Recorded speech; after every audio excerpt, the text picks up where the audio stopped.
When a quadcopter flies low, its own thrust rebounds from the ground in what's called ground effect. It leads to turbulence, but the rebounded airflow also gives the copter extra upwards thrust.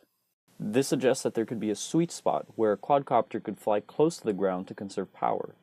One simple way of doing this would be a range sensor that would output a copter's height, but there are multiple reasons why an airflow sensor might be better.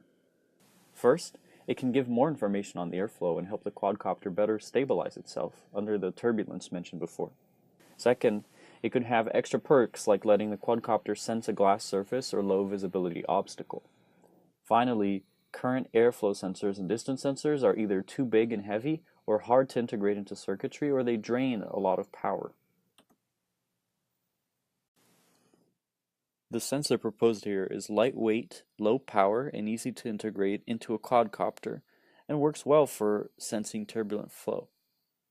It was inspired by the filiform hairs in certain crickets and flaps in the wind, producing an output for every oscillation of its flap.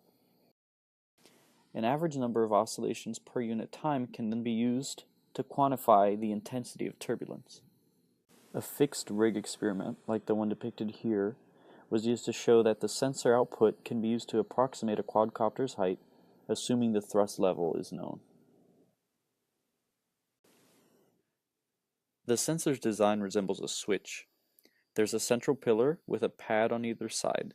The pads and pillar are made of a conductive elastomer and connected to separate terminals.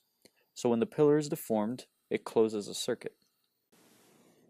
As is, the sensor couldn't deform enough in the airspeeds it was experiencing, so a rigid flap was added to the pillar. Using this principle, the oscillations of the sensor are counted by the number of contacts between the pillar and the pads. The fabrication process is simple enough that multiple sensors can be made in less than a day. First, an acrylic plate is micromilled to generate a mold. The mold is then packed with a carbon nanotube PDMS mixture and planarized to remove excess material and electrically isolate the components. It's then coated in PDMS, cured, and once it's taken out of the mold, a slit is cut into the pillar and the rigid flap is inserted.